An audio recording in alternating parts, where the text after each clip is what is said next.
Jadi ceritanya, di dunia ini tuh ada macam-macam spesies yang mondar-mandir. Masing-masing punya jurus andalan sendiri. Nah, terus ada manusia kayak si Light ini yang, jujur aja, agak-agak nggak guna gitu. Suatu hari, Light cabut dari rumahnya. Niatnya mau jadi petualang. Terus dia pergi ke kota gede buat daftar. Sampai di sana, dia ketemu mbak-mbak resepsionis yang bantuin dia ngurus pendaftaran. Karena ini pertama kalinya dia daftar di guild, si mbaknya bilang dia bakal mulai dari rank F, alias paling bontot. Biar yakin si Light ini nggak ampas-ampas banget, dia nanya, punya bakat apaan gitu nggak? Si Light, dengan semangat 45, langsung nyerocos. Punya dong, bakat saya itu judi gacha. Mbak resepsionisnya langsung bengong, kayaknya salah denger, tapi emang beneran itu skillnya. Jadi si Light ini bisa ngeluarin roda gacha, terus tiap kali dipencet, dapat barang acak. Dia mau pamer dong ke si mbaknya. Pas tombolnya dipencet, yang keluar malah garpu bengkok. Oke, mungkin tadi cuman apes. Dia coba lagi, kali ini dapat makanan. Itu pun bukan makanan yang enak, payah. Si mbak resepsionis narik napas panjang terus bilang baik-baik ke Light. Dek, dengan skill kayak gitu, kayaknya kamu bakal mentok di rank F seumur hidup deh. Light nanya, ada kerjaan apa buat rank F? Terus dia diarahin ke papan pengumuman. Masalahnya, selain nggak berguna, dia juga buta huruf karena nggak pernah sekolah. Mbaknya ngerti penderitaan si Light. Jadi dia ngeluarin daftar dan bilang, kalau pilihan terbaik buat dia sekarang ya, kerjaan ngumpulin kayu bakar, ngangkut tanah, atau jadi tukang kebun. Tapi bayarannya cuma cukup buat nyambung napas. Dengar itu, si Light malah bilang, nggak apa-apa, saya mau. Jadilah sore itu dia kerja rodi sekuat tenaga. Pas malam dateng, duit yang dia dapat cuma pas-pasan buat bayar penginapan. Sialnya, pas lagi jalan, segerombolan manusia setengah binatang lewat dan langsung ngincer Light buat dipalak. Mereka sengaja nabrak dia terus nyolong duitnya. Light mohon-mohon minta duitnya dibalikin, soalnya kalau enggak, dia bakal jadi gelandangan malam itu. Tapi gerombolan itu cuek bebek. Orang lain juga sama aja, soalnya manusia biasa itu kasta paling rendah, jadi nggak ada yang mau belain dia. Light cuma bisa duduk pasrah di lumpur sementara orang-orang yang lewat ngatain dia sampah nggak guna. Sampai akhirnya, ada satu orang yang berhenti buat nolongin dia.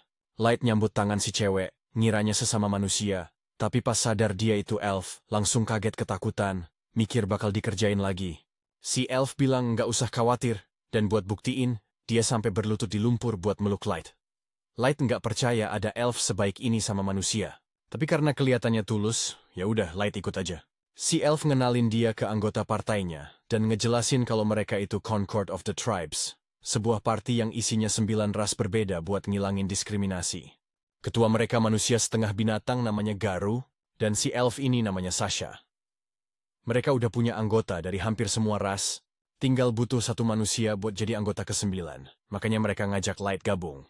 Kedengerannya sih mulia banget, tapi dari sekian banyak orang, kok ya milihnya bocah 12 tahun yang lemah dan nggak berdaya buat masuk party spesial mereka.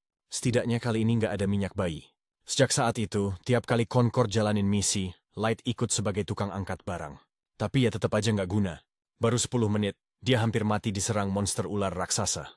Untungnya Drago dan Sasha berhasil nyelamatin dia. Tapi Sasha ngingetin dia buat lebih waspada. Soalnya ini salah satu dungeon paling bahaya di dunia. Apa aja di sini bisa bikin nyawanya melayang. Jadi dia harus nempel terus sama tim. Light minta maaf, tapi Sasha nenangin dia dan minta dia deketan buat diperiksa kalau ada yang luka.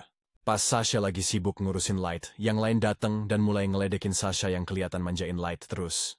Setelah itu mereka lanjut jalan lagi, dengan Light di tengah-tengah biar aman. Tapi pas sampai di jalan sempit, Garu bilang ini tempat yang pas buat berhenti. Light ngiranya mereka mau istirahat, jadi dia nurunin tasnya dan mulai nyiapin teh buat semua. Tapi Drago bilang nggak usah, karena mereka sebenarnya mau nendang dia dari party. Light kaget setengah mati, dia nanya apa ini cuma bercanda. Tapi semua anggota party, termasuk Sasha yang tadi baik banget. Mukanya langsung berubah 180 derajat dan ngatain Light manusia jelek, bodoh, dan nggak berguna. Light bingung abis. Mereka pun ngaku kalau selama ini cuma pura-pura baik. Omong kosong soal mau ngilangin diskriminasi itu bohong total. Faktanya, mereka itu rasis banget dan udah gatel pengen ngebuang Light dari hari pertama. Kalau gitu, Light nanya kenapa repot-repot ngajak dia gabung dari awal. Garono ngejelasin kalau mereka cuma ngincer skillnya. Light makin bingung, skill gacanya kan ampas banget. Walaupun benar, ternyata skill itu mirip sama skill seorang maestro. Dan para petinggi Concord penasaran, siapa tahu skill Light bisa berevolusi jadi sesuatu yang berguna. Makanya mereka disuruh baik-baikin Light, meskipun sebenarnya ogah. Tapi baru-baru ini, para petinggi itu mutusin kalau Light itu nggak ada harapan. Jadi sekarang, party itu nggak punya alasan lagi buat pura-pura peduli. Light otaknya ngehang denger semua itu, dan timnya sadar udah kebanyakan bocorin rahasia. Tapi ya udahlah, toh Light nggak bakal keluar dari dungeon ini hidup-hidup. Mata Light langsung melotot. Sedetik kemudian, Garu nyakar mukanya, buktiin kalau mereka beneran mau ngebunuh dia. Light langsung lari tunggang langgang, tapi mereka semua cuma ketawa dan bilang, kalaupun dia berhasil kabur, ujung-ujungnya juga bakal mati sama monster. Malah kata mereka, lebih seru kalau dibunuh pakai tangan sendiri. Sasha langsung ngambil panahnya dan nembak paha Light biar dia berhenti lari. Mereka semua seneng dengar teriakan ketakutan Light, dan Garu mulai ngehajar dia biar makin kenceng nangisnya. Tapi yang lain nyuruh berhenti, soalnya alibi mereka nanti adalah Light mati diserang monster, jadi nggak boleh ada luka yang aneh-aneh. Light mati-matian merangkak pergi karena nggak mau mati di situ. Tapi dengan kaki luka begitu, Garu bilang dia nggak bakal bisa kabur. Biarpun gitu, dia tetap nekat. Dan untungnya, dia nggak sengaja nginjek perangkap teleportasi. Perangkap itu langsung ngirim dia ke lantai yang jauh lebih dalam. Light emang selamat dari anggota Concord, tapi bukan berarti dia bakal selamat dari dungeon ini. Dia sadar betul betapa lemahnya dia, jadi dia udah pasrah bakal mati. Nggak lama, satu monster muncul. Dia coba nerima takdir, tapi tetap nggak ngerti kenapa semua ini harus nimpa dia. 4 tahun lamanya anggota Concord kelihatan baik dan hormat, ternyata semuanya cuma topeng. Mereka cuma manfaatin dia karena dikira maestro. Dan pas tahu bukan, mereka coba ngebunuh dia sambil ketawa-ketawa. Dia nggak sudi mereka lolos gitu aja. Sesulit apapun, dia bersumpah bakal keluar dari sana hidup-hidup dan ngebales mereka semua, biarpun itu hal terakhir yang dia lakuin. Tiba-tiba, Light dengar ada yang jalan di belakangnya. Pas nengok, jantungnya hampir copot. Ada monster chimera batu level 1000 lagi natap dia. Petualang paling jago aja levelnya cuma ratusan. Dan dia belum pernah lihat monster kayak gitu. Ini pasti artinya dia kelempar ke bagian paling dasar dari abyss. Pas monsternya deketin, dia udah hampir ngompol saking takutnya, soalnya dia tahu mustahil bisa ngalahin makhluk itu. Satu-satunya andalannya cuma skill gacha yang rekam jejaknya payah banget. Nggak ada pilihan lain, dia panik mencetin tombol gachanya berulang kali, berharap ada keajaiban. Dan bener aja, pas monsternya nerjang, roda gachanya berubah, dan muncul seorang cewek pelayan cantik yang langsung ngalahin monster itu dalam sekejap. Light cuma bisa melongo lihat kejadian barusan. Si cewek itu jalan nyamperin dia, berlutut. Terus nyentuh pipinya buat nyembuhin lukanya. Katanya dia nggak tega lihat badan seindah itu ada bekas lukanya. Light takjub, rasa sakitnya hilang semua. Si pelayan manggil dia Tuan dan nanya namanya. Dia jawab namanya Light. Saat itu juga si cewek bersumpah bakal ngabdi selamanya. Namanya May dan dia dikenal sebagai Seeker Maid. Soal levelnya, di atas 9.000. Katanya, dia itu hasil tarikan super langka dari skill gacha Light. Jadi, keberadaannya terikat sama tuannya. Tapi Light masih pusing, soalnya selama ini dia ngira skill gachanya itu sampah. Mustahil orang sekeren May bisa muncul dari situ. May minta izin buat meriksa skillnya biar tahu sifat aslinya. Light kaget tahu May punya skill appraisal. Tapi May ngejelasin kalau itu cuma salah satu dari banyak keahliannya. Light ngizinin May meriksa dia. Pas May mulai nge-scan, dia benar-benar kaget sama apa yang dia lihat. Ternyata skill gacha Light punya puluhan lapis pelindung. Jadi cuman orang selevel May yang bisa lihat kemampuan aslinya. Dan dari yang dia lihat, skill itu bisa dipakai tanpa batas. Hadiah yang keluar tergantung dari seberapa padat mana di sekitar, mulai dari rank EX dan super ultra rare, sampai rank normal dan error. Light nggak ngerti maksud May. Jadi May ngejelasin, di udara itu selalu ada mana, tapi di permukaan, mananya tipis banget. Makanya kesempatan dapat hadiah bagus kayak dia itu hampir nol. Tapi di bagian terdalam dungeon kayak gini, kepadatan mananya luar biasa tinggi. Jadi kemungkinan dapat panggilan sukses langsung meroket. May ngira Light sengaja turun ke dasar dungeon buat ngeluarin potensi asli bakatnya, tapi tebakannya salah besar. Dia kesini bareng orang-orang yang dia percaya, tapi malah dikhianati. Mukanya disayat, kakinya dipanah, dan mereka ngetawain dia sepanjang waktu. Padahal, yang Light mau cuma ngasih kehidupan yang lebih baik buat keluarganya. Tapi mereka malah mau ngebunuh dia cuma karena dia manusia. Dia teriak nggak bakal maafin mereka seumur hidupnya. May langsung meluk Light buat nenangin dia. Karena nggak tega lihat tuannya sesedih itu. Dia tahu dia nggak bakal ngerti penderitaan Light, tapi dia tahu cara bikin tuannya merasa lebih baik. May ngejamin, begitu Light kasih perintah, kepala para pengkhianat itu bakal berjejer di lantai dalam waktu 1 jam. Tapi Light bangkit dan bilang jangan. May ngotot, orang-orang jahat kayak mereka nggak pantas dikasih ampun. Tapi Light nyuruh tunggu bukan karena ngerasa membunuh itu salah, tapi karena dia mau balas dendam pakai tangannya sendiri. Dia ketipu dan hampir mati karena terlalu lemah buat ngelawan. Jadi dia mau jadi kuat biar hal kayak gitu nggak keulang lagi. Dia tahu kedengarannya mustahil buat orang selemah dia bilang mau jadi kuat. Tapi menurut Mei, itu sama sekali nggak mustahil. Dia bersumpah, kalau tuannya mau jadi cukup kuat buat balas dendam sendiri, dia bakal ngelakuin apa aja buat mewujudkannya. Cerita kita lompat 3 tahun ke depan, langsung ke jantung abis. Di sini, Light udah sukses besar pakai skill gacanya buat bangun satu negara dan manggil pasukan pelayan super kuat.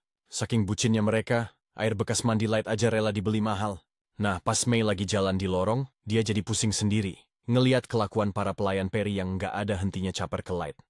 Tapi Light sih santai aja, malah nganggap kelakuan mereka itu bukti kesetiaan. Keduanya lantas jalan-jalan ke kota buat nyapa warga, yang ternyata semuanya cinta dan hormat banget sama Light.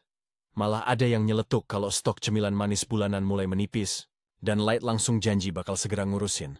Dia curiga ini masalah distribusi, soalnya populasi kota udah meledak dibanding 3 tahun lalu, jadi pasokan juga harus disesuaikan. Sambil jalan, Light iseng nanya ke Mei. Para pelayan elit kita yang lain lagi pada ngapain ya? Mei pun langsung laporan, katanya si Aoyuki lagi sibuk bikin peta daerah sekitar abis, sementara Ellie lagi fokus riset sihir baru demi kelancaran misi Light. Dengar itu, Light jadi terharu, seneng banget semua orang totalitas ngebantuin dia. Tapi karena Mei nggak nyebut-nyebut soal Nazuna, Light jadi penasaran sendiri cewek itu lagi ngapain. Mei ngejelasin kalau Nazuna tugasnya cuma patroli di dalam istana. Bukan karena butuh pengamanan ekstra, tapi lebih karena Nazuna itu otaknya agak kurang encer buat tugas lain selain berantem. Di sisi lain, kita lihat Nazuna lagi jalan-jalan santai di lorong istana, ceria banget kayak nggak punya beban hidup. Selama dia nggak bikin onar, biasanya sih dia dibiarin aja ngelakuin apapun sesuka hatinya. Nah, sekarang giliran Light buat latihan rutin hariannya. Dia pun pergi nemuin salah satu pelayan elitnya Jack. Meskipun udah punya banyak bawahan kuat yang bisa ngelindungin dia, Light tetap pengen jadi kuat biar bisa nanganin masalah sendiri. Makanya dia sering banget latihan tanding sama Jack, dan setelah 3 tahun, kemampuannya udah setara, bisa saling jual beli pukulan. Di istana, Nazuna masih aja keluyuran nggak jelas sampai akhirnya papasan sama beberapa pelayan yang lagi piket bersih-bersih. Dengan gaya sok penting, Nazuna bilang dia lagi sibuk menjalankan misi patroli. Para pelayan langsung kompak muji-muji, bilang kalau kerjaannya keren banget. Padahal, itu cuma modus biar Nazuna seneng dan mau dimintain tolong. Taktik mereka berhasil. Pas Nazuna udah berbunga-bunga, mereka langsung bilang ada area khusus yang butuh dipatroli. Dan tanpa pikir 2 kali, Nazuna langsung setuju. Beberapa menit kemudian, Nazuna udah ada di depan kamar Light dan ngetuk pintu. Yang bikin kaget ternyata Mei yang buka. Mei langsung nanya Nazuna ngapain di situ. Dan dengan bangganya Nazuna ngejawab, "Lagi patroli dong." Secara teknis sih nggak salah. Terus, Nazuna jadi mikir, ngapain juga Mei ada di kamar Light? Bukannya Light harusnya lagi latihan sama Jack? Mei langsung panik cari alasan. Bilang kalau dia lagi beresin kamar Light selagi tuannya pergi. Tapi pas Mei lagi ngomong, Nazuna berhasil nyelonong masuk dan kondisi kamarnya sama sekali nggak kelihatan kayak habis dibersihin. Kalau Nazuna boleh nebak, kayaknya barusan Mei lagi asyik guling-gulingan di kasur sambil ngendusin bantalnya Light. Saking paniknya, Mei ngeles kalau itu adalah bagian dari teknik khusus merapikan tempat tidur miliknya. Ajaibnya Nazuna sama sekali nggak curiga betapa anehnya alasan itu. Dia malah muji-muji Mei, bilang kerjaannya bagus banget. Ngomongin soal kerjaan, Nazuna akhirnya inget kalau para pelayan peri tadi nitip pesan buat Mei. Intinya, mereka udah muak Mei monopoli kamar Light sendirian, soalnya mereka juga pengen ikutan ngendusin. Maksudnya, ngebersihin barang-barangnya Light juga. Nazuna sih nggak ngerti apa yang diributin, tapi Mei paham banget maksud pesan itu. Akhirnya Mei ngasih Nazuna sedikit uang jajan sebagai upah, terus nyuruh dia pergi. Setelah tugasnya kelar, Nazuna langsung mampir ke toko kue buat beli cemilan pakai uang dari Mei. Pas lagi santai di teras, dia kebetulan ketemu sama Aoyuki. Nazuna kaget ngelihat Aoyuki di situ karena setaunya Aoyuki lagi tugas pengintaian di luar. Tapi pas disapa, Aoyuki cuma ngemeong-meong doang. Nazuna jadi bingung sendiri dia ngomong apaan. Biasanya cuma Light yang bisa nerjemahin bahasa kucingnya Aoyuki. Menurut tebakan ngawur Nazuna, kayaknya Aoyuki minta dia buat ngehancurin seluruh hutan tanpa alasan yang jelas. Dan bahayanya, Nazuna itu tipe yang bakal beneran ngelakuin kalau nggak ada yang ngoreksi. Akhirnya, Aoyuki terpaksa berhenti jadi kucing dan ngomong normal. Dia ngejelasin kalau dia cuma mau nganterin sebagian peta yang udah selesai dia buat. Nazuna langsung ketawa dan bilang, "Nah gitu dong dari tadi." Dia pun ngambil petanya dan lanjut patroli lagi. Perhentian berikutnya adalah ruang singgasana. Setelah ngecek kanan-kiri aman, Nazuna mulai melayang-layang di atas singgasana Light, soalnya dia kangen belum ketemu Light seharian ini. Tapi pas lagi asyik, tiba-tiba kedengeran suara kerak. Kaget setengah mati, Nazuna sadar kalau dia baru aja matahin hiasan sayap di singgasana. Wah, bisa gawat nih kalau sampai ketahuan. Dengan panik, dia langsung benerin hiasan itu seadanya. Cukup biar kelihatan nempel tapi bakal langsung patah lagi begitu ada yang nyentuh. Habis itu, dia langsung kabur dari sana. Sedisi Light dan Jack akhirnya selesai latihan. Mereka pun mutusin buat udahan dan pergi ke pemandian buat rileks. Jack bilang ke Light kalau kontrol tubuhnya udah makin jago. Dan di Abyss ini udah jarang ada yang bisa ngimbangin kekuatannya. Kayaknya sih orang-orang di permukaan juga bakal sama aja. Tapi Jack ngingetin Light biar nggak sombong dulu, soalnya mereka nggak tahu bahaya apa yang mungkin nunggu di atas sana. Light ngangguk paham. Dia janji bakal terus waspada dan nggak akan biarin kekuatannya bikin dia besar kepala. Nggak boleh ada kesalahan sedikit pun pas waktunya balas dendam tiba nanti. Sementara itu, Mei manggil keempat pelayan peri yang tadi nitip pesan ke Nazuna. Mukanya kelihatan bete banget. Mei nanya apa mereka tahu alasan dipanggil ke situ, dan mereka coba pura-pura bego. Tapi Mei langsung ngebacain surat dari mereka kata per kata, dan dia juga udah ngorek info dari Nazuna kalau merekalah yang nulis surat itu. Udah deh, mereka nggak bisa ngeles lagi. Keempatnya langsung mundur ketakutan dan minta maaf. Tapi mereka coba ngeles dengan bilang kalau semua itu dilakuin karena khawatir sama Mei. Katanya, mereka tahu Mei sibuk, jadi niatnya mau ngeringanin beban dengan ngambil alih tugas bersih-bersih kamar Light. Ya, mungkin sambil ngendus bantal 1 atau 2 kali sih. Tapi bukan itu intinya. Mei juga kecewa karena mereka malah nyuruh Nazuna buat ngerjain tugas kotor mereka. Padahal, kalau mereka berani nganterin pesannya langsung, mungkin permintaannya bakal dipertimbangin.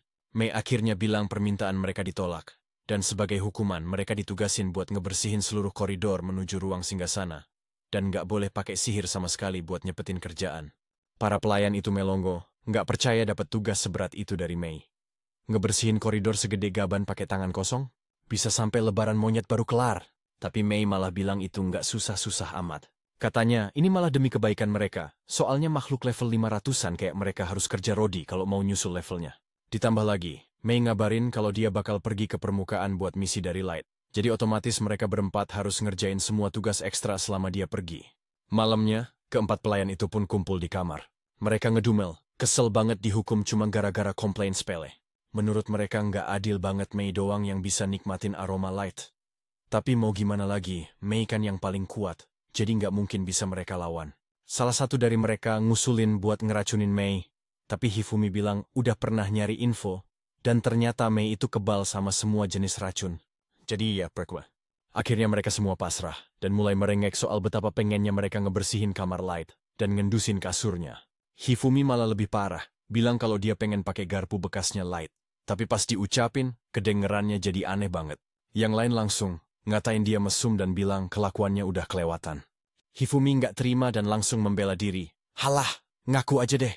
Kalau ada kesempatan, kalian juga pasti bakal ngelakuin hal yang sama, kan? Yang lain cuma bisa diem, nggak bisa nyangkal. Ternyata emang semuanya 11-12. Kalau dipikir-pikir lagi, kelakuan Mei juga nggak lebih baik. Tadi siang aja dia asik guling-gulingan di kasur Light. Ditambah lagi, Mei kan yang pertama kali dipanggil, artinya entah berapa lama dia cuma berduaan sama Light di dungeon. Waktu itu level Light masih cupu banget pula, pasti nggak bisa ngapa-ngapain kalau diserang monster. Pikiran, kalau Mei mungkin udah ngelakuin hal-hal aneh sama Light bikin mereka semua panas karena cemburu. Hifumi pun dapat ide cemerlang, ngubah rasa cemburu mereka jadi kutukan. Mereka berempat langsung duduk ngelilingin meja dan mulai ngerapalin mantra. Mati kau, Mei! Mati kau, Mei! Berulang-ulang. Sialnya, dari tadi Mei ternyata udah berdiri di luar pintu kamar mereka dan ngedengerin semua yang mereka omongin. Ada yang mau kalian sampein? Tanya Mei dengan dingin.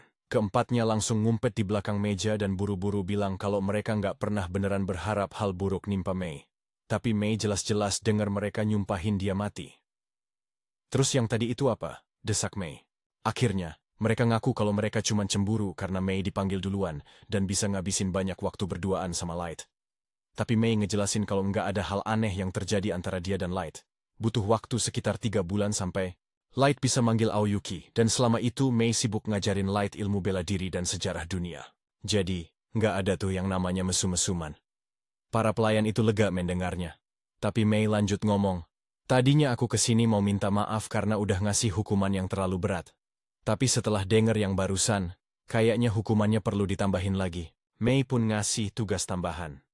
Mereka sekarang juga harus ngebersihin seluruh ruang singgasana, selain koridor tadi. 3 dari mereka langsung berlutut di kaki Mei. Mohon-mohon biar hukumannya dibatalin. Karena nggak mungkin mereka bisa ngebersihin ruangan segede itu sendirian.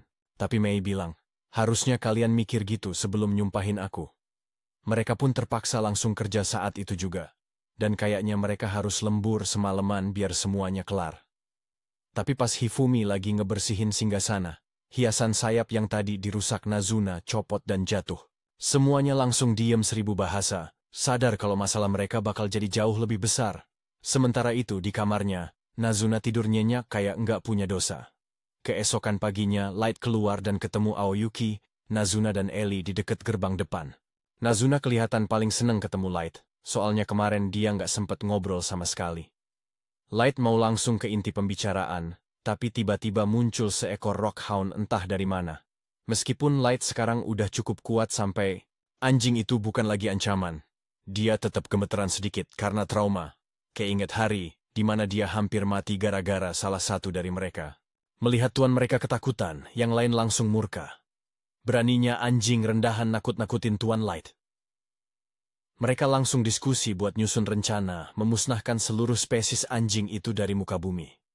Si anjing padahal belum ngapa-ngapain, tapi dia bisa ngerasain kalau satu gerakan salah aja nyawanya bakal melayang. Dia pun langsung rebahan di tanah dan merengek ketakutan. Light nenangin bawahannya, bilang nggak usah sepanik itu karena dia baik-baik aja. Dia bahkan ngedeketin anjing itu dan ngelus kepalanya buat nunjukin kalau dia nggak masalah. Light minta maaf ke si anjing karena udah bikin takut. Kalau aja dia nggak turun tangan, mungkin spesies anjing itu beneran udah punah tanpa sisa. Mereka pun nanya ke Light, apa alasan dia ngumpulin mereka di situ. Light ngejawab kalau Mei udah bilang semua persiapan misi selesai. Akhirnya, tiba juga waktunya buat mereka berangkat dan menuntut balas dendam. Di belahan dunia lain, si Garu lagi jalan-jalan santai di kota manusia buas. Statusnya sebagai pahlawan kaum buas, bikin semua orang di sana ngefans berat sama dia. Saking ngefansnya, ada satu cowok yang nekat nawarin adiknya sendiri. Tapi Garu lagi nggak mood. Pas lagi asik jalan, matanya nangkep sesosok manusia malang yang lagi ngubek-ngubek tong sampah, nyari sisa makanan. Padahal posisi anak itu jauh banget dari Garu loh. Tapi dasar iseng, Garu sengaja muter jalan cuma buat nyamperin, dorong anak itu sampai jatuh, terus ngeludahin mukanya buat seneng-seneng. Habis itu, Garu bareng kroco-kroconya masuk ke ruangan khusus buat sesi jilat-menjilat. Mereka muji-muji Garu setinggi langit, bilang hebat banget dia bisa berubah dari anak buas miskin dari kampung kumuh, jadi calon terkuat buat jadi kepala suku selanjutnya. Bahkan kepala desa yang sekarang aja udah ngakuin kekuatannya. Makanya mereka penasaran, gimana sih caranya dia bisa sehebat itu. Sambil sombong, Garu sesumbar kalau dia cuma ngandelin instingnya buat milih kerjaan paling oke, kayak kerjaan yang dia ambil 3 tahun lalu. Katanya, bayarannya gede banget cuma buat pura-pura gabung di Parti Persatuan Ras, dan tugasnya cuma ngabisin satu manusia yang dicurigai sebagai master. Dia sih nggak pernah mastiin lagi si Light itu beneran mati atau enggak. Tapi ngelihat betapa lemahnya dia waktu itu, nggak mungkin banget dia bisa selamat sendirian di bawah sana. Jadi, ya mending lupain aja bocah itu. Tapi, beberapa saat kemudian, Mei tiba-tiba nongol di ruangan itu dan nanyain soal Light. Anak buah Garu langsung sewot, bilang kalau Mei nggak sopan tapi Garu nyuruh mereka diem. Soalnya dia penasaran ada urusan apa cewek ini sama dia. Mei ngejelasin kalau dia itu pelayan yang ngabdi ke Tuan Light. Dia pun mulai ngarang cerita, bilang kalau Light itu keturunan bangsawan, dan dia udah nyariin tuannya itu ke seluruh benua. Garu jelas curiga, soalnya orang yang nyewa dia buat misi itu udah ngecek latar belakang Light sampai ke akar-akarnya. Dan Light sendiri nggak pernah sekalipun nyebut kalau dia itu bangsawan. Tapi penampilan Mei emang meyakinkan banget kayak pelayan bangsawan tajir. Jadi Garu ngelihat ini sebagai kesempatan emas buat cari duit. Dia nanya Mei maunya apa, terus Mei jawab kalau dia baru aja dapat kabar kalau Light katanya meninggal di dungeon 3 tahun yang lalu. Makanya dia minta tolong Garu buat nganterin dia ke lokasi terakhir Light, biar dia bisa kirim doa. Mei bahkan nawarin bayaran pakai emas batangan buat ongkos jalannya. Tapi insting Garu ngasih sinyal bahaya, kayaknya semua ini cuma jebakan. Aneh banget, masa cuma buat dianterin ke dungeon aja mau bayar semahal itu. Tapi karena Mei kelihatannya cuma cewek manusia biasa, Garu menepis semua keraguannya. Mana mungkin juga seorang manusia bisa ngalahin dia. Akhirnya dia setuju buat nganterin Mei ke lokasi terakhir Light, tapi dia bilang ini bukan soal duit. Dia ngelakuin ini karena Light itu sohib kentelnya. Dan dia mau bantu sebisa mungkin. Mei tahu banget kalau semua omongan Garu itu bohong besar, tapi dia harus tetap mainin perannya. Jadi, dia ngucapin terima kasih, dan sebulan kemudian, rombongan mereka udah deket sama lokasi tempat Light hilang. Tapi Garu sama sekali nggak niat buat nepatin janjinya. Rencananya, begitu sampai di lokasi, dia bakal langsung nyerang Mei, dan ngebiarin cewek itu mati dengan cara yang sama kayak Light. Sesampainya di sana, Mei langsung berlutut, pura-pura putus asa ngebayangin betapa sengsaranya Light waktu itu. Sementara itu, Garu mulai ngarang cerita kalau Light diserang monster terus jatuh ke perangkap teleportasi sebelum ada yang sempat nolongin. Sambil Garu ngomong, beberapa anak buahnya mulai nutupin jalan keluar, biar Mei nggak bisa kabur pas mereka serang nanti. Mereka udah siap-siap mau nerjang Mei, tapi tiba-tiba Mei nyeletuk. Coba aja dari awal aku ada di sisi Tuan Light. Pasti dia nggak bakal dikhianati sama sampah-sampah kayak kalian. Begitu dengar itu, Garu langsung panik dan mundur. Soalnya yang tahu kejadian sebenarnya di sini cuman anggota partinya sama para petinggi. Dia ngebentak Mei, nanya dari mana dia tahu soal itu, dan nuduh Mei sebagai mata-mata dari ras lain. Tapi Mei malah ngerasa terhina dituduh begitu. Dia bilang dia itu selamanya adalah pelayan yang berbakti sepenuh hati buat Tuan Light. Jadi, kalau Garu berani-beraninya nganggep dia yang lain, itu sama aja cari mati. Garu ngerasain aura mengerikan dari Mei, dan meskipun dia cuma manusia, instingnya teriak-teriak nyuruh dia buat kabur dari sana secepat mungkin. Tapi, pas Mei udah hampir aja lepas kendali dan bikin tembok di sana berlumuran darah manusia buas, Light muncul dan nyuruh dia berhenti. Katanya Garu itu mangsa bagian dia. Garu dan anak buahnya kaget bukan main, soalnya mereka sama sekali nggak dengar suara langkah Light. Garu nggak percaya sama apa yang dia lihat.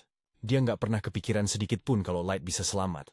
Dengan santainya, Light bilang kalau dia balik lagi buat balas dendam. Si Garu malah ngakak, soalnya menurut dia lucu banget ada manusia level 15 kayak Light yang nekat mau balas dendam ke dia yang levelnya udah 150. Garu sih nggak habis pikir gimana caranya Light bisa selamat. Tapi dia yakin banget kalau berhasil ngebunuh Light sekarang juga, jabatan kepala suku bakal langsung ada di tangan. Light menghela napas, terus nanya apa Garu beneran nggak mau nanya dulu, gimana caranya dia bisa hidup sebelum main kekerasan. Tapi Garu cuek aja, dia nganggep Light cuma beruntung diselamatin sama Mei setelah ketiban sial kena teleportasi, yang mana tebakannya itu emang bener 100%. Garu langsung nyuruh anak buahnya buat nyerang Light, dan dua orang langsung maju buat nebas. Tapi sebelum mereka sempat deket, kepala mereka tiba-tiba udah cerai dari badannya gara-gara ditebas Mei. Anak buah Garu yang tersisa bahkan nggak bisa ngikutin gerakan Mei saking cepatnya, jadi mereka mulai panik. Tapi Garu nyuruh mereka tenang. Soalnya dia yakin itu tadi cuma kebetulan. Sementara itu, Light ngucapin makasih ke Mei karena udah inisiatif ngelindungin dia. Tetapi dia bilang, dari sini biar dia yang urus sendiri. Dia cuma minta Mei buat jagain pintu keluar dan mastiin gak ada satupun yang kabur. Garu teriak ke anak buahnya, bilang enggak usah takut, masa mereka kalah sama dua manusia rendahan. Tapi Light udah mulai enek dengerin Garu ngoceh terus soal rasnya yang lebih hebat dari manusia. Padahal kenyataannya dialah yang lemah di sini. Garu nggak percaya sedikit pun, soalnya udah jadi rahasia umum kalau semua manusia itu lemah dan punya mana yang kecil dibanding ras lain. Jadi nggak mungkin banget mereka lebih lemah dari Light. Kalau kamu emang seyakin itu, kata Light, coba jelasin kenapa kepala dua anak buahmu itu udah gelindingan di lantai kalau kalian semua lebih kuat dariku. Tapi Garu cuma nganggap itu sebagai kesalahan konyol. Dia dan gerombolannya langsung maju ngeroyok Light. Light dengan tenangnya cuma merem, terus ngeladenin mereka semua sambil cengengesan, hampir nggak gerak sama sekali. Garu langsung terkapar di tanah dengan mata melotot, soalnya dia baru aja kena serangan paling telak seumur hidupnya, dan dia bahkan nggak lihat serangan itu datang. Light berdiri di depannya dan nanya, cuma segini doang kemampuan terbaik dari ras unggulanmu itu. Tapi Garu nggak terima diremehin sama Light. Dia pun ngeluarin kartu ES-nya, ngebanting kalung ke tanah dan manggil Fenrir level 5. Ratus buat ngabisin Light. Dengan bangganya dia teriak, kalau ini adalah akhir dari riwayat Light. Tapi Light malah bilang kalau level 500 itu masih terlalu cupu buat jadi lawannya. Garu mikir Light pasti udah gila karena ketakutan. Nggak mungkin banget dia bisa ngalahin Fenrir sendirian. Dia nyuruh Light buat berlutut dan memohon ampun kalau mau mati tanpa rasa sakit. Light lihat kalau perbedaan kekuatan mereka belum juga masuk ke otaknya Garu. Jadi, dia taruh tongkatnya ke samping dan bilang ke Garu, kalau dia nggak bakal gerak dari tempatnya berdiri. Jadi Garu bebas nyerang pakai jurus andalannya. Garu masih yakin kalau Light cuma ngegertak. Dia langsung ngumpulin energi buat serangan Howling Beast Blast dari Fenrirnya dan nembakin energi yang cukup buat ngancurin benteng kecil ke arah Light. Tapi, pas debunya udah hilang, Light masih berdiri tegak di tempatnya tanpa luka sedikit pun. Dia bilang, Agak memalukan juga Garu sesumbar soal serangan yang ternyata nggak ada apa-apanya. Light juga ngerasa aneh kenapa Garu terus-terusan manggil monsternya itu Fenrir, padahal kekuatannya paling banter cuma setara anak anjing Fenrir. Dia lalu ngeluarin kartu summon dan bilang bakal nunjukin ke Garu wujud Fenrir yang sebenarnya, sebelum akhirnya dia manggil Dewa Serigala. Ini adalah Fenrir level 9000, jauh melampaui apapun yang pernah Garu lihat seumur hidupnya. Dan setelah Light nyuruh dia buat ngurusin monster panggilan Garu, Fenrir itu cuma niupin sedikit udara ke arah Serigala Garu, dan tiba-tiba serigala itu langsung beku jadi es balok. Ngeliat Light dengan santainya ngeluarin serigala yang bisa ngalahin monsternya tanpa perlawanan, akhirnya bikin Garu sadar betapa gawat posisinya. Tapi Light bilang, Dewa Serigala itu cuma buat pamer doang. Karena kalau dia mau, dia bisa ngurusin monster Garu sendirian. Biar perbedaan kekuatan mereka makin jelas. Light langsung nampilin layar statusnya ke Garu. Nunjukin kalau level dia sekarang udah 9999. Garu langsung gemeteran ketakutan, soalnya dia baru tahu ada level setinggi itu. Dia jadi mikir, jangan-jangan Light yang ini cuma ngaku-ngaku doang. Tapi mau ini Light asli atau bukan juga udah nggak penting lagi, soalnya dengan kondisi begini, dia udah pasti bakal dibunuh sama Garu. Dia langsung ngebuang senjatanya, ngebuang harga dirinya, dan mulai memohon-mohon ke Light biar nyawanya diampuni. Dia bilang dia cuma ngikutin perintah dari negaranya. Kalau enggak, dia nggak bakal pernah ngehianatin Light. Dia pun mendongak, berharap Light bakal kasihan sama dia. Tapi sebelum itu, Light bilang dia punya beberapa pertanyaan buat Garu. Pertama, dia nanya soal para master, yang disuruh petingginya buat dicari, tapi Garu ngaku dia nggak tahu apa-apa soal itu. Terus Light nanya lagi, kenapa para petinggi itu nyuruh Garu dan yang lain buat ngebunuh dia, setelah mereka mastiin kalau Light bukan seorang master. Tapi Garu beneran nggak punya informasi apa-apa, dia cuma ngelakuin apa yang disuruh. Light lalu nanya ke sisa manusia buas yang lain, apa mereka tahu soal para master. Mereka semua bohong dan ngaku tahu, dengan harapan Light bakal ngampunin mereka. Tapi sedetik kemudian, Mei langsung nebas mereka semua sampai hancur, karena berani-beraninya ngomong bohong di depan Tuan Light. Light lalu balik lagi ke Garu dan bilang dia punya satu pertanyaan terakhir. Tapi kalau Garu kepikiran buat bohong, dia harus tahu kalau mata penghakiman milik Mei bisa ngebaca kejujuran. Dan akibatnya bakal parah banget kalau sampai Mei tahu dia bohong. Karena insting Garu itu tajam banget, Light nanya ke dia. Menurutnya mungkin nggak kalau dia mau menang perang ngelawan negara-negara di permukaan. Dalam kondisinya yang sekarang, Garu ragu-ragu. Tapi akhirnya dia jawab kalau kekuatan Light yang luar biasa, itu pasti bakal ngasih keuntungan di awal perang. Tapi pada akhirnya dia bakal kalah. Soalnya, dia tetap cuma satu orang.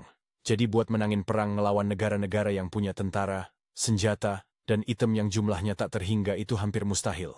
Garu mikir Light bakal kesel sama jawabannya. Tapi Light tahu kalau Garu ngomong jujur, dan dia emang udah ngira begitu. Tapi, dia bilang ada sesuatu yang mau dia tunjukin ke Garu. Dia pun ngeluarin kartu teleportasi dan mindahin Garu sama Mei ke ruang singgasananya. Garu langsung nutupin kepalanya ketakutan, nggak tahu apa yang direncanain Light buat dia. Tapi pas dia buka mata, dia langsung bengong ngelihat pasukan Light yang megah luar biasa. Light jalan ke singgasananya, dan begitu sampai, dia nyuruh semua bawahannya buat nampilin level mereka, biar Garu bisa lihat sendiri betapa kuatnya mereka. Garu ngeri setengah mati pas tahu kalau sebagian besar pasukan Light itu levelnya di atas 5000, dan yang paling lemah sekalipun levelnya masih 1500. Sekarang setelah Garu lihat kekuatan militer Light yang sebenarnya, Light nanya lagi.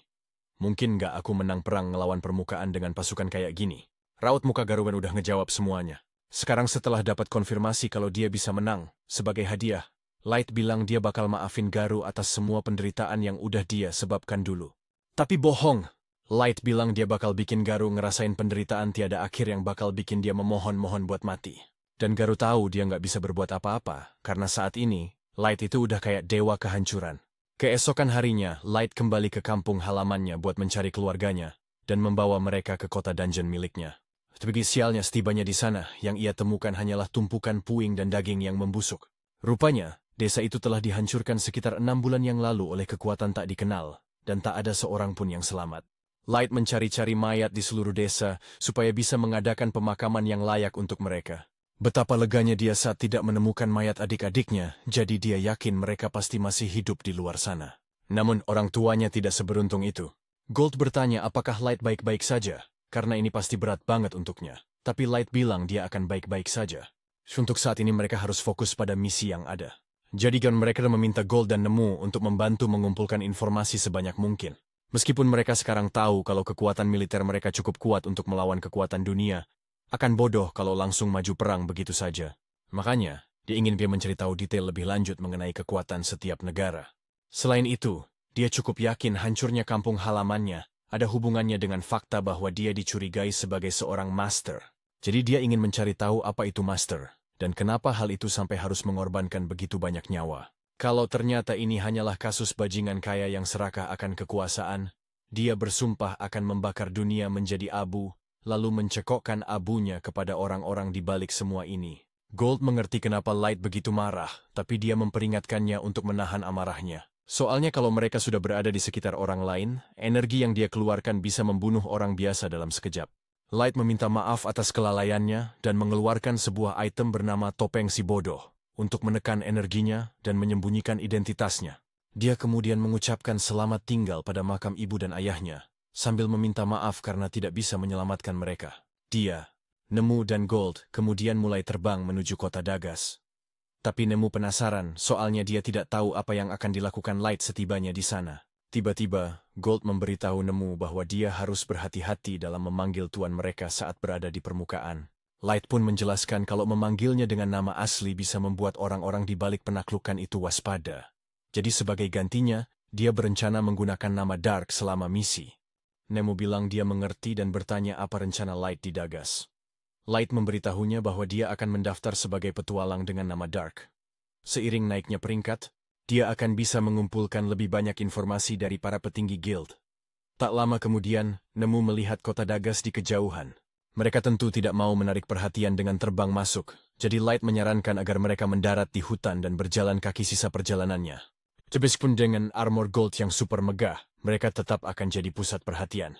Saat ketiganya berjalan melewati hutan, mereka menemukan seorang pedagang manusia sedang dirampok oleh sekelompok dwarf. Sebenarnya mereka lebih suka tidak terlihat sampai tiba di kota. Tapi armor gold punya efek kilauan bawaan, jadi para bandit itu langsung menyadarinya. Mereka lalu mencoba merampoknya juga, tapi tentu saja gagal total, dan semua dwarf itu berakhir terikat di tengah jalan. Dua manusia yang dirampok tadi sangat berterima kasih karena telah diselamatkan, jadi mereka menawarkan tumpangan ke kota untuk Light dan yang lainnya sebagai tanda terima kasih. Di perjalanan, anak laki-laki itu terus membicarakan betapa hebatnya Gold, karena dia belum pernah melihat orang mengalahkan dwarf semudah itu. Pria itu mengira mereka adalah kelompok petualang terkenal, tapi Light memberitahunya bahwa mereka bahkan belum terdaftar. Pria itu kaget mendengarnya, tapi dia bilang kalau mereka benar-benar ingin mendaftar sebagai petualang, maka Dagas adalah tempat yang tepat. Soalnya kota itu punya salah satu guild terbesar dan letaknya dekat perbatasan antara kerajaan elf, dwarf, dan manusia. Ada cukup banyak manusia yang berkumpul di sini. Jadi kota ini termasuk salah satu yang lebih ramah bagi umat manusia. Dia bahkan bisa membuka hotel yang cukup sukses untuk manusia di sana, dan dia mengundang Light dan yang lainnya untuk menginap jika butuh tempat tinggal. Beberapa saat kemudian mereka tiba di Dagas. Light dan yang lainnya meminta kolonel untuk menurunkan mereka di dekat gerbang kota karena mereka ingin berjalan kaki. Bagi Gold dan Nemu, ini adalah pertama kalinya mereka melihat kota di permukaan. Mereka sadar ada banyak sekali toko yang menjual armor dan senjata. Tapi Light bilang itu karena ada banyak petualang di sini. Belum lagi kerajaan dwarf juga dekat. Dan mereka memang ahlinya dalam hal pandai besi. Jadi tentu saja mereka akan menjual barang-barang mereka di sini. Begitu rombongan tiba di guild, Nemu memperhatikan bahwa semua manusia tampak menghindar setiap kali ada seseorang dari ras lain lewat. Light menganggap itu sebagai tanda bahwa manusia juga diperlakukan dengan buruk di kota ini, meskipun tidak terlalu kentara. Dia menuju ke meja depan untuk mendaftar dan seperti biasa, dia harus memulai dari peringkat X. Jadi Light harus menyelesaikan beberapa quest untuk menaikkan peringkatnya nanti. Tapi sebelum itu, mereka harus mencari tempat menginap, dan Light teringat kolonel tadi menyebutkan kalau dia punya hotel. Jadi mereka memutuskan untuk pergi ke sana. Kolonel kaget melihat Light lagi, dan bertanya apa yang bisa dia bantu. Light pun bilang dia punya permintaan khusus. Dia memberitahu kolonel bahwa dia ingin menyewa seluruh lantai atas gedung itu. Dan dalam kondisi apapun, tidak ada seorang pun, bahkan staf kolonel, yang boleh masuk. Sebagai pembayaran, dia meletakkan sekantong koin emas di atas meja. Kolonel sampai terdiam karena bingung harus berkata apa. Light bilang dia bisa membayar lebih jika ini tidak cukup. Tapi kolonel memberitahunya kalau ini sudah 10 kali lipat lebih dari cukup. Dia bilang dia tidak bisa menerima uang sebanyak ini dari orang yang telah menyelamatkan hidupnya. Tapi Light tetap memaksa. Akhirnya, kolonel menerima tawaran itu dan bilang akan segera menyiapkan kamar-kamarnya. Beberapa saat kemudian, Light dan yang lainnya naik ke atas, dan dia mengeluarkan beberapa kartu mantra penghalang persepsi, lalu menggunakannya di ruangan itu, untuk memastikan tidak ada yang bisa menguping. Akhirnya dia bisa bersantai tanpa perlu khawatir ada yang memata-matai. Jadi dia menarik ke kursi dan duduk untuk beristirahat. Saat Light sedang duduk, Nemu angkat bicara. Dia bilang meskipun sadar tuannya sangat kuat dan memilih menjadi petualang untuk mengumpulkan informasi, selalu ada risiko terluka di permukaan. Jadi, menurutnya akan lebih aman jika Light kembali ke kota dungeon dan membiarkan mereka menangani urusan di sini sendirian. Light itu orang yang baik, tapi apa yang baru saja disarankan Nemu pada dasarnya mencoba menyingkirkannya dari rencana balas dendamnya sendiri. Tentu saja itu membuatnya marah bukan main, karena Nemu seolah-olah berpikir dia terlalu tidak kompeten untuk melakukannya. Nemu langsung sadar kalau dia sudah salah besar, jadi dia memohon agar Light memaafkan kelancangannya, tapi sudah terlambat. Light terlihat seperti benar-benar akan membunuh Nemu atas apa yang dikatakannya. Gold bisa merasakan suasana menjadi sangat tegang. Jadi dia tertawa dan memberitahu Light bahwa Nemu hanya tidak mengerti pesona dari sebuah balas dendam. Dia menjelaskan kepada Nemu bahwa Light ingin melakukan balas dendamnya dengan tangannya sendiri, tanpa perantara, dan itu adalah tujuan mulia yang patut diperjuangkan. Mendengar candaan ringan Gold membuat Light sadar kalau dia mungkin sudah keterlaluan. Jadi, dia turun dan meminta maaf pada Nemu, karena membiarkan emosinya menguasai diri, karena dia tahu Nemu mengatakan itu hanya karena khawatir akan keselamatannya. Tapi Nemu mengakui bahwa ini adalah kesalahannya karena sudah melewati batas dengan komentarnya. Jadi dia memohon agar diizinkan untuk sekali lagi bersumpah setia kepadanya. Light sebenarnya merasa itu tidak perlu, tapi dia setuju untuk membiarkannya melakukannya. Nemu pun dengan lembut mengangkat kaki Light dan menciumnya. Di dunia ini, ciuman di kaki adalah bentuk penghormatan tertinggi yang bisa ditunjukkan kepada seorang pemimpin. Tapi Light tidak pernah benar-benar suka dengan adat ini. Terutama betapa canggungnya saat semua bawahannya mencium kakinya satu persatu ketika dia pertama kali memanggil mereka. Bahkan Gold mengakui kalau itu agak aneh, apalagi Nemu kelihatannya sangat menikmati hal itu. Keesokan paginya, Light dan yang lainnya menuju ke dungeon.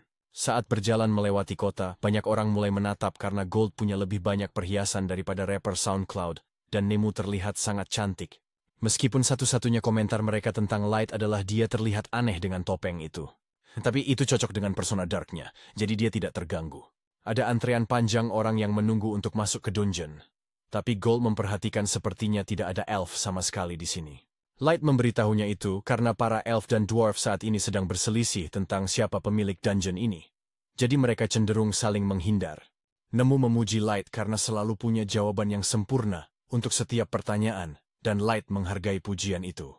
Tapi dia bertanya pada Nemu apakah dia benar-benar harus berdiri begitu dekat sepanjang waktu, karena dadanya menekan bagian belakang kepalanya. Nemu menjawab bahwa tugasnya adalah menjaga Light tetap aman setiap saat, jadi dia harus berada sedekat mungkin. Dan sebelum Light bisa membantah, dia melihat 3 orang menyerobot antrean. Yang paling kecil kemungkinan besar adalah seorang pelayan, dan yang kedua sepertinya seseorang dengan latihan tingkat menengah. Tapi untuk pria di depan, Light bisa tahu kalau dia punya aura yang kuat. Semua gerakannya tajam dan presisi, bahkan dengan senjata besar di punggungnya. Dia, tanpa ragu, adalah seorang petarung berpengalaman. Beberapa manusia lain terlalu takut untuk menghadapinya, karena mereka mungkin akan ditebas hanya karena bicara. Namun Light tidak perlu khawatir tentang itu. Jadi dia menghampiri si elf dan memberitahunya kalau menyerobot antrean itu tidak sopan. Si elf menjadi marah saat menyadari ada manusia yang berani berbicara dengannya, jadi dia meraih pedangnya. Tapi tetua yang bersamanya mengatakan tidak ada gunanya membuat keributan untuk hal sepele seperti ini, jadi si prajurit setuju untuk pergi ke belakang antrean. Namun, saat berjalan melewati Light, dia memperingatkannya bahwa dia akan memastikan Light menyesal telah bersikap tidak sopan padanya. Begitu si elf pergi, manusia lain di antrean memuji Light karena berani melawan si pengganggu itu. Unconek yang tadi juga datang untuk berterima kasih secara pribadi, karena mereka tidak punya cukup keberanian untuk melakukannya. Light bilang tidak perlu berterima kasih, karena dia melakukannya demi kepentingannya sendiri, tapi mereka tetap berterima kasih. Tiba-tiba salah satu anak bertanya pada Gold apakah armornya benar-benar terbuat dari emas, karena semua orang di sini penasaran.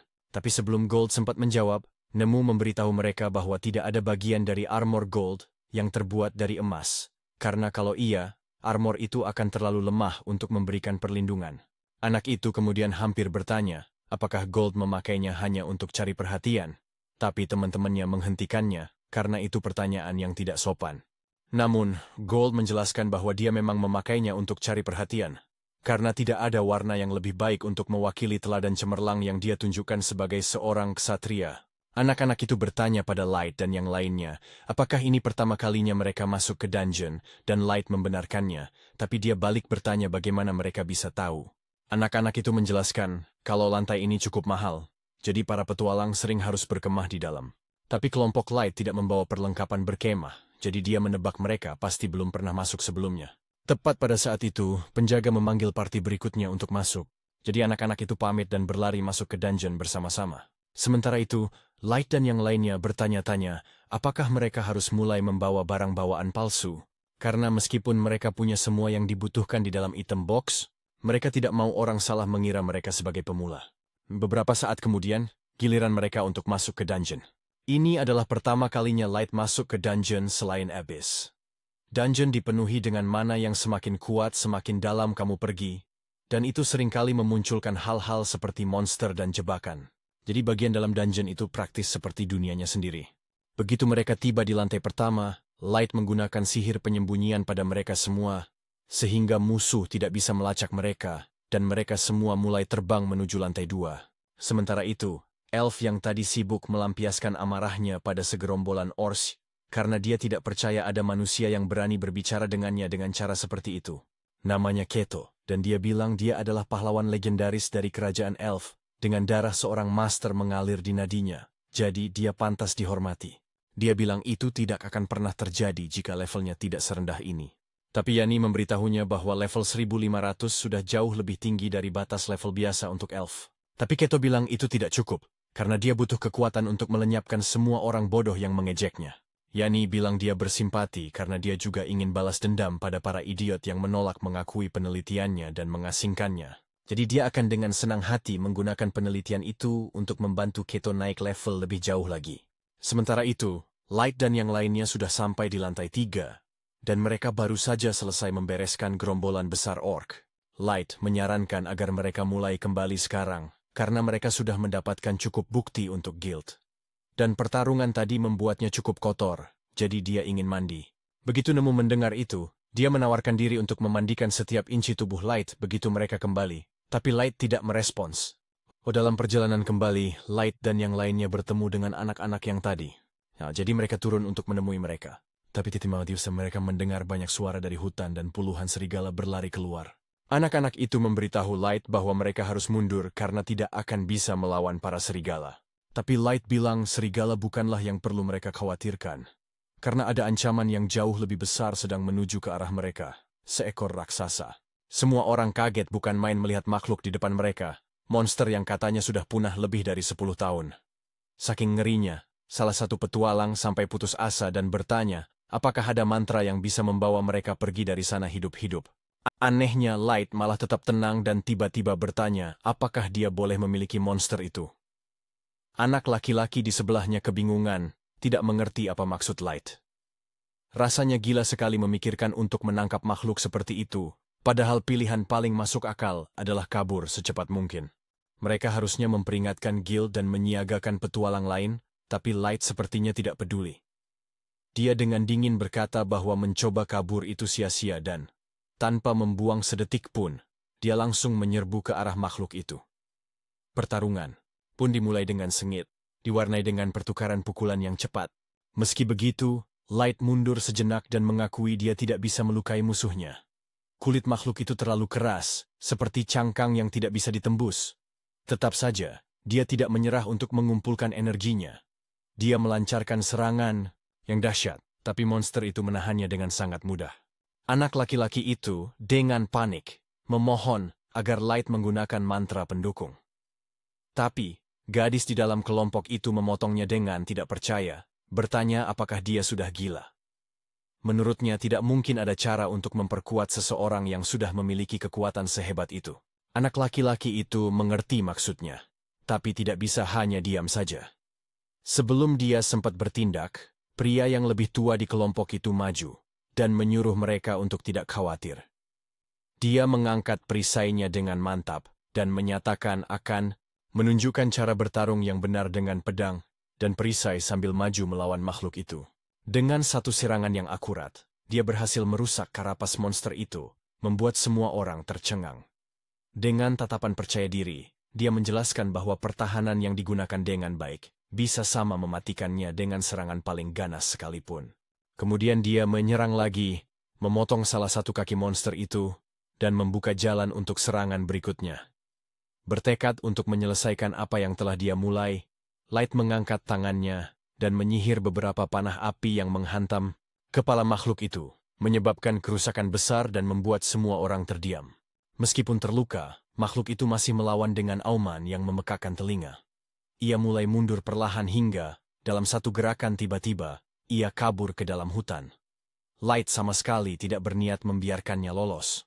Dengan memusatkan kekuatannya, dia memanggil jurus yang dia sebut sebagai Revelation Strike. Dalam hitungan detik, dinding api muncul di sekeliling monster itu, membentuk penjara yang menyala-nyala untuk mencegahnya kabur. Api menari-nari di sekitar monster itu, memantulkan bayangan di mata Light yang penuh tekad. Kemudian, ketika sepertinya tidak ada lagi yang bisa mengejutkan mereka, monster itu melebarkan sayapnya yang besar dan mulai terbang, mencoba kabur lewat langit. Light mengikuti gerakan itu dengan tatapannya, dan memerintahkan Nemuru untuk mengejar makhluk itu sebelum benar-benar lenyap. Tanpa ragu, gadis itu melompat ke arah musuh, pedangnya bersinar dengan kekuatan es.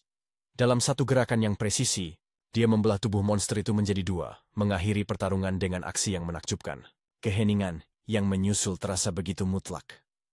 Tidak ada yang bisa percaya dengan apa yang baru saja mereka saksikan. 3 orang saja berhasil mengalahkan makhluk yang dianggap tak terkalahkan.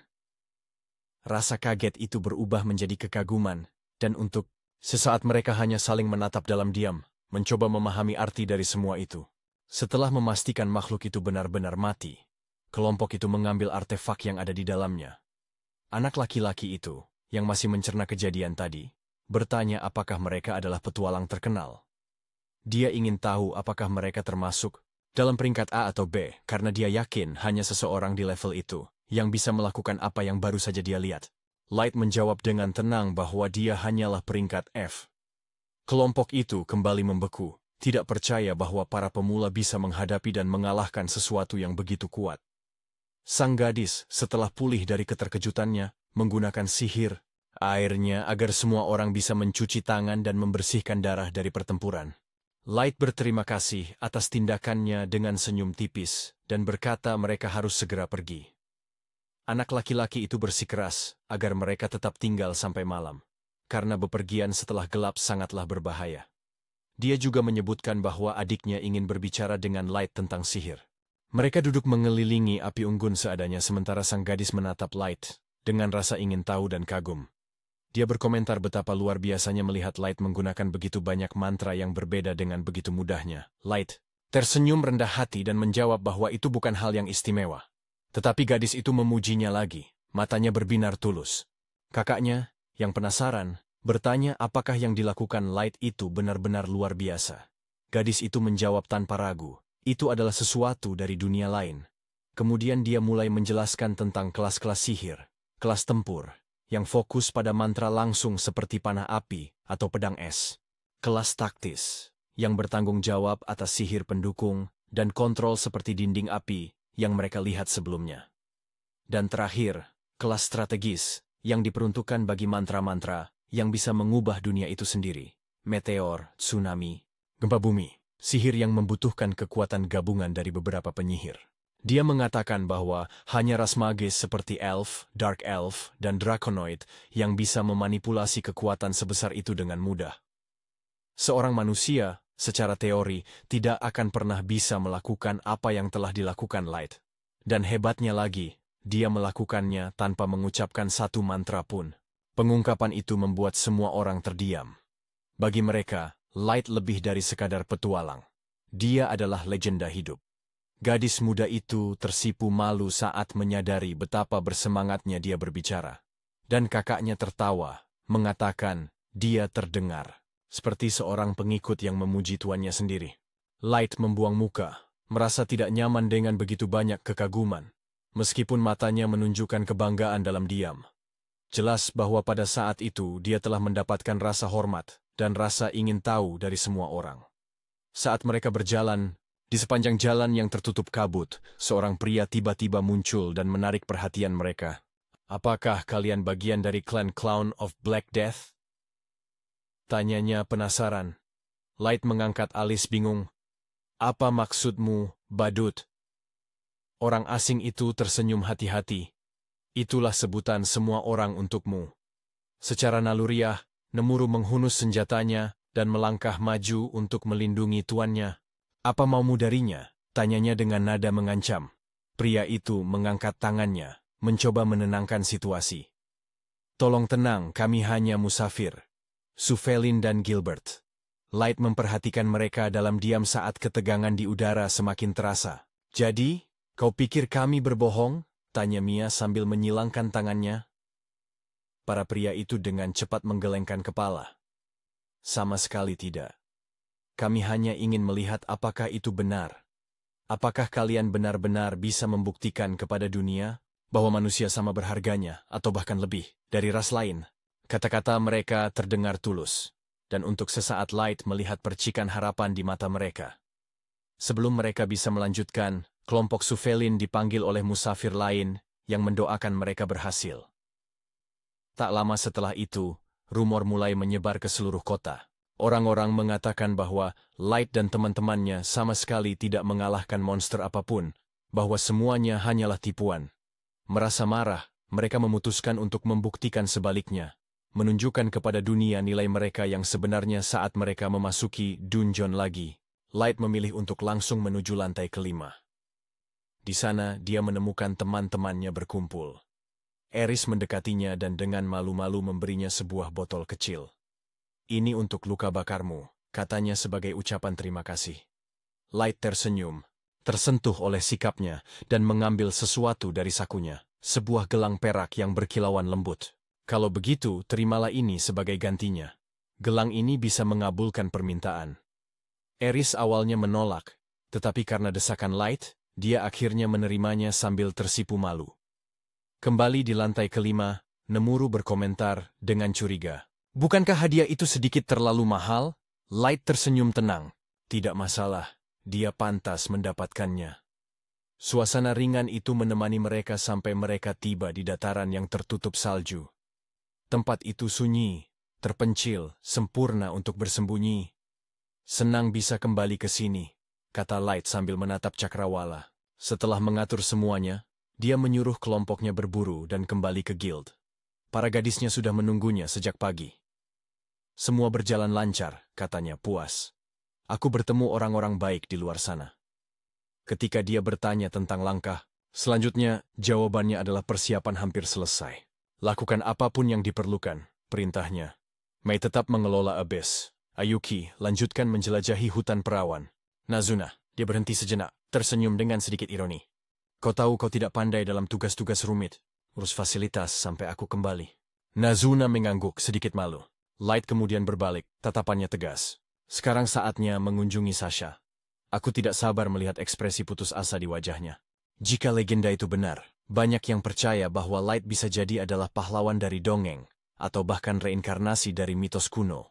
Namun pria yang bepergian bersama kelompok itu tidak membiarkan dirinya terbawa oleh angan-angan. Dia hanya berharap semua ini akan membantu mengakhiri diskriminasi terhadap manusia, yang telah lama dipandang sebagai makhluk inferior. Setelah merenungkan hal itu, dia menepi sejenak untuk buang air. Ketika kembali, dia membeku melihat pemandangan di hadapannya. Elf yang sama yang sebelumnya bertarung dengan Light ada di sana sekali lagi.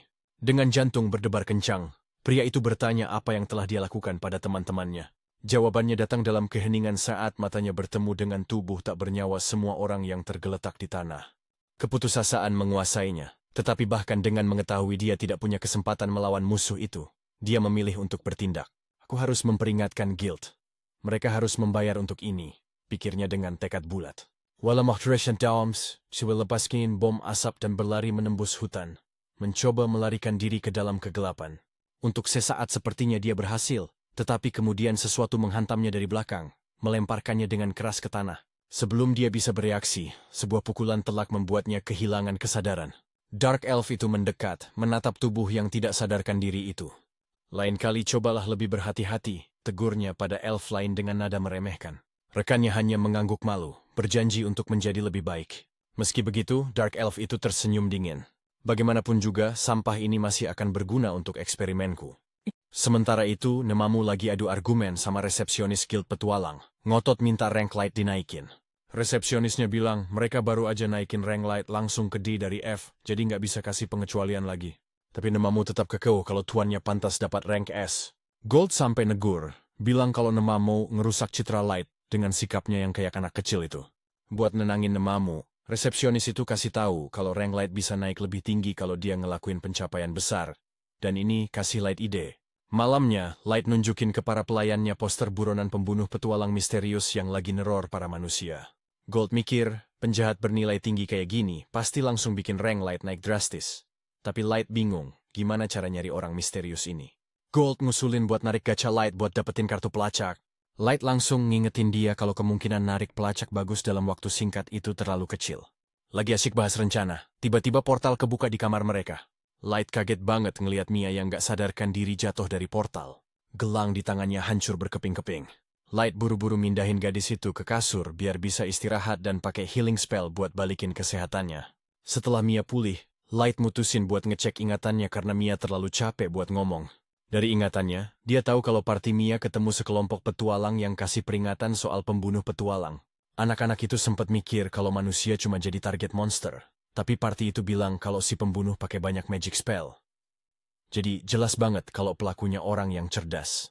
Setelah nyuruh anak-anak itu buat nyebarin berita ke manusia lain, party itu langsung ninggalin dungeon biar nggak jadi sasaran.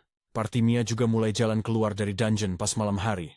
Kakak Mia nyadar kalau semua orang capek banget setelah berantem seharian. Nggak ada pilihan lain, dia ngebiarin mereka ngecamp di tengah-tengah dungeon yang berbahaya itu. Tiba-tiba sekelompok sosok misterius muncul. Di antara mereka, Yanak nanya ke anak-anak itu kenapa mereka masih di luar selarut ini. Anak-anak itu ngenalin kelompok Yanak, jadi mereka nggak ngerasa ada bahaya sama sekali. Karena khawatir sama keselamatan mereka, anak-anak itu mutusin buat ngasih peringatan soal pembunuh petualang misterius. Pas kakak Mia kasih tahu soal pembunuh itu, mereka berterima kasih buat peringatan baiknya. Ngelihat reaksi ramah mereka, anak-anak itu ngerasa aman di dekat para elf ini.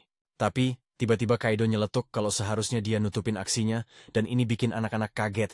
Dua elf itu mulai ngeluh soal informasi mereka yang nyebar keluar. Anak-anak itu bingung apa yang terjadi. Mendadak suara Yanak berubah dingin dan Kaido narik pedangnya, nunjukin kalau dia adalah pembunuh petualang itu. Darah anak-anak itu langsung dingin. Para cowok nyuruh Mia buat lari sementara mereka nahan para elf. Ngelihat keberanian kakak Mia, Kaido jadi murka. Pas kakak Mia nyerang dia, Kaido langsung nebas perut anak laki-laki muda itu tanpa ampun. Mia langsung teriak histeris karena kematian kakaknya.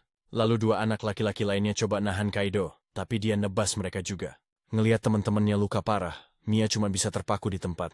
Tapi, anak-anak yang terluka itu bangkit lagi dan coba berjuang buat ngelindungin Mia. Ngelihat teman-temannya yang tersisa bergegas menuju kematian, Mia teriak minta mereka berhenti, tapi mereka nggak peduliin tangisannya. Mereka terus maju, tapi Kaido dengan kejam nebas mereka, padahal Yanak udah ngasih peringatan. Ketika kedua anak itu tewas, Yanak langsung marahin Kaido karena ngebunuh subjek percobaannya. Kaido mencibir, bilang kalau dia nggak pernah berencana buat nyisain siapapun yang berani melawan buat hidupnya. Yanak masih kesel sama tindakan Kaido yang sembrono. Jadi Kaido ngingetin dia kalau dia masih nyisain Mia hidup-hidup. Dia pun balik ke gadis itu dan bilang ke Yanak kalau Yanak bisa bersenang-senang sama Mia. Tapi, Yanak jijik banget sama kelakuan Kaido dan ninggalin dia sendirian buat menikmati fantasi bengkoknya. Pas Kaido siap buat melecehkan gadis malang itu, Mia nyuruh Kaido buat menjauh darinya. Tapi si elf narsis itu malah mikir dia lagi ngasih kebaikan ke Mia. Berpikir kalau manusia rendahan kayak Mia nggak pantas dapat kebaikannya. Kaido mulai ngejek Mia dan nyuruh Mia buat berterima kasih. Gadis yang ketakutan itu udah pasrah sama takdirnya. Tapi tiba-tiba suara lemah kakaknya terdengar. Kaido yang kaget noleh ke belakang dan lihat kalau kakak Mia entah gimana selamat dari tebasan mematikan itu. Kemampuannya buat bertahan hidup selama itu bikin Yanak tertarik. Jadi Yanak bilang ke Kaido kalau dia mau anak laki-laki itu buat penelitiannya. Walaupun Kaido kesel, dia setuju buat ngebiarin anak itu hidup. Sementara itu kakak Mia coba meyakinkan adiknya buat kabur untuk yang terakhir kalinya. Mia nangis ngelihat kakaknya mengorbankan diri. Akhirnya, Mia bangun buat lari dan Yanak nyuruh Kaido buat nangkap targetnya, sambil ngedumel kalau dia nggak suka sama perintah itu. Kaido siap buat nangkap Mia, tapi kakak Mia coba nyerang dia. Pas Kaido ngehirauin serangan lemah itu, Yanak ngingetin dia kalau dia butuh kedua bersaudara itu hidup-hidup. Kaido ngangguk, mikir kalau susah banget buat nangkap target yang bergerak. Tapi, kakak Mia mulai bergumam soal battle strategies, yang bikin si Elf bingung. Sambil inget saran Gold buat pakai shield dan sword barengan, kakak Mia mutusin buat gabungin serangan dan pertahanannya. Strategi itu kasih dia dorongan kepercayaan diri dan dia nyerang Kaido. Elf yang kaget itu hampir nggak bisa ngehindarin kecepatan mengejutkan dari anak laki-laki muda itu. Tapi tiba-tiba kakak Mia ngeluarin shieldnya entah dari mana dan ngehantam Kaido sampai jatuh ke tanah. Pas si Elf sombong itu mendarat di pantatnya, dia melotot ke kakak Mia yang ketawa penuh kemenangan. Marah karena harga dirinya terluka, Kaido lampiasin amarahnya dengan menusuk anak kecil itu pakai full power strike. Anak malang itu terengah-engah kesakitan yang nggak terbayangkan. Kaido maju buat menghabisi anak itu, tapi Yanak ngehentiin dia. Dia ngingetin si narsis yang marah itu buat nangkap Mia sebelum dia nyebarin berita keluar dungeon. Pas Mia lari membabi buta menuju pintu keluar dungeon, Sword Kaido tiba-tiba ngeblok jalannya. Sambil melayang di belakang Mia, Kaido menyatakan kalau dia bakal ngehukum Mia karena coba kabur. Kaido dengan bangga ngungkapin kalau dia bisa nyudutkin Mia karena harta karun terbesar kerajaan Elf, Grandius. Mia ngeliat dengan ngeri pas Kaido mendekatinya. Mia mutusin buat ngelakuin apapun demi teman-temannya. Setelah fokus banget, dia manggil Icicle Spell buat nyerang Kaido. Tapi Kaido dengan gampang ngehancurinnya. Manfaatin momen Kaido yang lengah, Mia coba lari lagi, tapi Kaido ngejatuhin dia. Dia dengan bangga bilang ke Mia kalau dia harus nerima takdirnya sebagai pelayan pahlawan legendaris. Tapi Mia dengan tegas bilang ke Kaido kalau dia itu pecundang yang cuma berani ngebully yang lemah. Dengar kata-kata Mia, Kaido langsung kaget dan inget semua momen pas sesama elfnya ngejek dia. Karena Kaido bertingkah menyebalkan di sekitar mereka. Semua orang membencinya dan menyebutnya si pengganggu yang naik ke puncak menggunakan statusnya. Sementara Kaido mengingat kenangan menyakitkan itu, Mia terus memanggilnya sampah tak bertulang, yang makin membuatnya marah. Tak tahan dengan egonya yang terluka, Kaido melepaskan serangan kuat untuk menghabisi Mia. Pada saat itu, Mia sangat berharap Light ada di sana. Tepat pada saat itu, gelang Mia aktif dan memindahkannya keluar dari dungeon. Saat ingatan itu akhirnya berakhir, Light menggenggam erat gelang Mia di tangannya. Gold dan Nemamoru bertanya apa yang harus mereka lakukan selanjutnya. Dan Light dengan tenang menyuruh mereka untuk kembali bergerak ke dalam dungeon. Sementara itu, Yanak selesai menyembuhkan saudara laki-laki Mia. Ketika Kaido kembali, Yanak bertanya apakah dia berhasil menangkap Mia. Tapi Kaido sama sekali tidak tahu kemana gadis itu pergi. Yanak terkejut bahwa prajurit Elf Elite bisa kehilangan jejak seorang anak. Jadi Kaido memberitahunya bahwa Mia berteleportasi begitu saja ke udara. Terkejut, Yanak menolak mempercayainya. Karena menurutnya manusia mustahil memiliki item teleportation yang begitu berharga. Yanak menyadari mereka berada dalam masalah besar. Dia memberitahu Kaido bahwa jika serikat manusia menyebarkan berita ini, para elf mungkin akan mendengarnya. Kaido juga ketakutan memikirkan hal itu, karena dia sebenarnya mencuri Grandius dari kerajaan elf. Dia membayangkan pasukan ksatria putih elf yang menakutkan. Yang pemimpinnya berada di level 3000, dengan senjata yang jauh melampaui miliknya. Merasa seperti dia sudah tamat, Kaido mulai menghentakkan kakinya ke tanah. Yanak berusaha menenangkannya, mengatakan bahwa mereka bisa melawan pasukan elf jika dia berhasil dalam penelitian pemecah batas levelnya. Ini memberi Kaido sedikit harapan, dan Yanak menyuruhnya untuk segera bersembunyi agar dia bisa menyelesaikan penelitiannya. Tiba-tiba Light muncul di depan mereka, mengatakan bahwa waktu mereka sudah habis. Kaido mengingat Light dari saat dia dipermalukan olehnya di luar dungeon, jadi dia merasa waspada. Namun, Light mengabaikan mereka dan dengan lembut menutup mata Gimura dan Wardy, merasa sedih atas nyawa muda cerah yang hilang di belakangnya. Gold memberitahunya bahwa saudara laki-laki Mia, Ilio, masih hidup. Menyaksikan anak laki-laki itu, dalam pelukan Gold, Yanak terkejut, karena dia baru saja merawatnya di tanah. Light menyembuhkan anak muda itu dan bertanya kepada para elf, mengapa mereka menimpakan begitu banyak penderitaan pada anak-anak tak bersalah itu. Saat dia mengingat anak-anak laki-laki itu berusaha keras mendapatkan uang dan mendukung pendidikan Mia. Light merasa marah karena semua itu hilang, berpikir bahwa dia bisa saja berteman dengan anak-anak itu di dunia yang berbeda. Dia berbalik untuk membuat para elf membayar kejahatan mereka. Melihat kemarahannya, Kaido mengatakan kepada Light bahwa mereka tidak bersalah.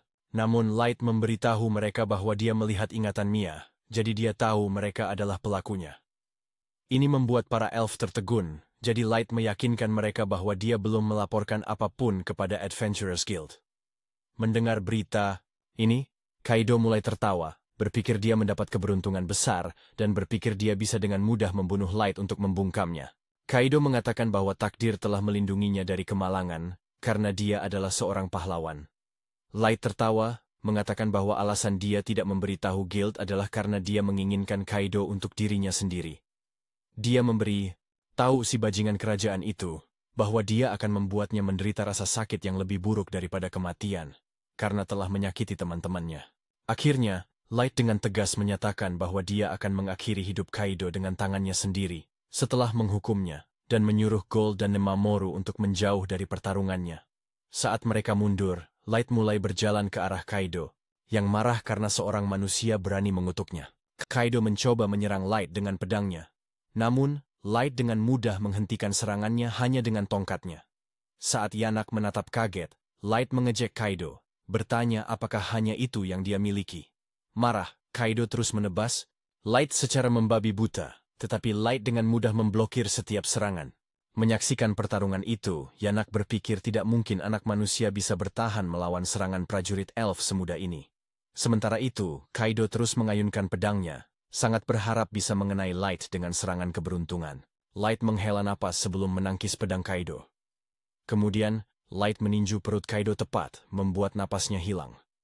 Light mengejeknya, mengatakan bahwa Kaido harus berusaha untuk tidak mati, hanya karena pukulan latihannya. Meskipun dihajar, seperti anak kecil, Kaido masih berpikir dia lebih unggul dari manusia. Dia bangkit kembali dan memanggil Grandius miliknya, yang menciptakan beberapa magic swords di langit. Dengan kekuatan senjata sihir itu, Kaido berpikir dia tak terkalahkan melawan Light, dan meluncurkan pedang-pedang itu ke arahnya. Kekuatan serangan itu mengejutkan Light, jadi dia mulai menghindarinya. Saat setiap serangan pedang menghantam tanah, serangan itu menciptakan efek elemental yang berbeda. Namun, Nemamoru masih berpikir bahwa Light bisa mengatasinya dengan mudah di udara. Light memuji kekuatan pedang itu, tetapi dia berpikir itu tidak cukup kuat untuk mengancamnya. Tiba-tiba, Kaido muncul di belakangnya, jadi Light dengan cepat memblokir serangannya. Menyaksikan Light memblokirnya, Yanak merasa tidak percaya bahwa Light bisa menahan serangan habis-habisan dari Magic Sword Kaido. Akhirnya, Kaido menuduh Light curang, mengatakan bahwa dia bertarung seperti seorang warrior, meskipun dia berpakaian seperti seorang mage. Kaido mulai menghentakkan kakinya karena marah, berpikir bahwa manusia adalah sekelompok bajingan yang curang demi meraih kemenangan. Bingung, Light memberitahunya bahwa dia memang seorang mage, tetapi Kaido menolak untuk mempercayainya. Melihat elf itu begitu frustrasi, Gold merasa kasihan pada Kaido, karena unlimited cards milik Light memungkinkannya bertarung dalam situasi apapun. Tiba-tiba, Light menciptakan beberapa ice swords untuk menyerang Kaido, yang mencoba memblokirnya dengan Grandiusnya. Puncak-puncak es itu melesat maju dengan mudah, menghancurkan setiap klon Grandius. Di depan para elf yang terkejut, Kaido, yang menolak menyerah melepaskan satu serangan terakhir ke arah Light, tetapi Light menghancurkannya bersama dengan sisa harapan dan impian Kaido. Melihat Light memanipulasi ice swords-nya sebagai penghalang terhadap serangan Kaido, Yanak merasa mati rasa karena menyaksikan kekuatan yang begitu luar biasa. Akhirnya, Light bertanya kepada Kaido, apakah dia sudah selesai mengamuk, dan Kaido menjadi gila karena marah. Elf sombong itu berpikir tidak mungkin manusia bisa mengalahkannya, bertanya-tanya bagaimana Grandius bisa kalah. Padahal itu adalah senjata yang digunakan oleh mantan maestro. Mendengar nama seorang maestro, Light terkejut dan bertanya kepada Kaido apa yang dia ketahui tentang mereka. Kaido tertawa dan mengungkapkan bahwa dia lahir dengan darah maestro, yang menjadikannya sub maestro itu sendiri.